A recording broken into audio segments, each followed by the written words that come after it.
afternoon, everyone. My name is Jialei, a PhD student from University College London.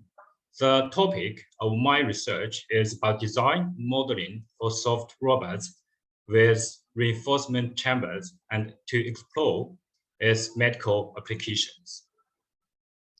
First, I'd like to give a quick recap about the stiff flop manipulator, which is designed for minimally invasive surgery. This robot is fully made of silicon rubber. The pneumatic chambers are created inside.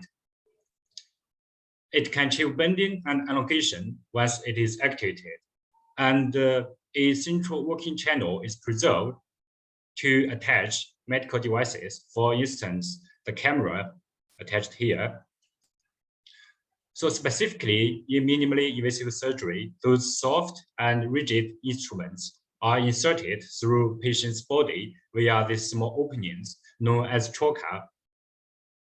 The camera attached at the soft instruments can tell surgeon what is happening inside the patient's body. So those information can be used to help surgeons to do the surgical interventions in combination with the rigid instruments.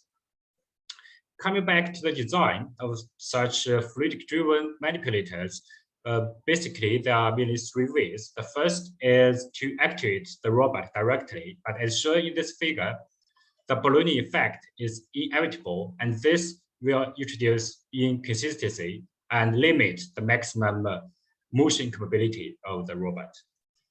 To prevent such ballooning effect, the body of the manipulator can be reinforced by using inextensible fiber or sheath, as shown in the middle side figure.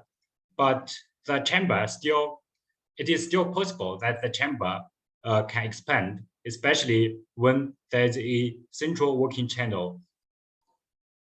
And this interaction between different chambers will introduce inconsistency as well. The third design is to reinforce each chamber because the fiber is inextensible, so the parameter of the chamber will be kept as constants. This will produce a more consistent and reliable response. But as shown here, the miniaturization of such design is still challenging. So for soft instruments in medical applications, first, it should have reliable and predictable behaviors and with good dimension scalability. This means the robot can be easily tailored to different applications. For example, the commercially used trocar has a diameter of 12 millimeters, so the robot should be able to reduce to that scale. Second is the robot is fully made of compliant material, so the stiffness controllability needs to be further investigated and understood. So first, the fabrication process is given here. There are mainly 4 steps. The first step is to create the fiber reinforced layer. Then all the chambers, all the molds are positioned together, and the silicon is used to create the body of the manipulator. Then the inner layer of the chamber will be sealed by using silicon in the third step to fully embed the thread to the manipulator. Then finally, the robot can be sealed after adding the activation pipe. So following this fabrication process, robots with different scales can be created. For example, for the large scale robot, the diameter can be larger than 20 millimeters. And for the small scale robot, the diameter can reach 10 millimeters or even sub-centimeter scale. So robot with different dimensions can be created first to validate the fabrication process. As shown here, for the small scale robot, the omnidirectional bending angle can be larger than 300 degrees. And the elongation of the manipulator can be larger than 2/3 of its initial length. Apart from that, robot with different cross-sectional geometries can be explored as well. So as shown here, the robot with semicircular and circular chambers are created. The results show that semi-circular design has a better actuation efficiency. For example, to reach a similar bending angle, it requires a lower actuation pressure. To further analyze the compliance of such robot, we established the modeling method. So basically, the kinematics can be modeled by like crossroad road model or PCC model, and the compliance based on the kinematics, the compliance can be derived by aggregation, assuming the robot is composed of serially connected compliant elements. A typical numerical implementation structure is shown here. The initial condition is unknown and guessed. By integrating the ODEs, the boundary condition can be determined. If it is satisfied, the problem is solved. If it is not, the optimization can be used to update the initial guess.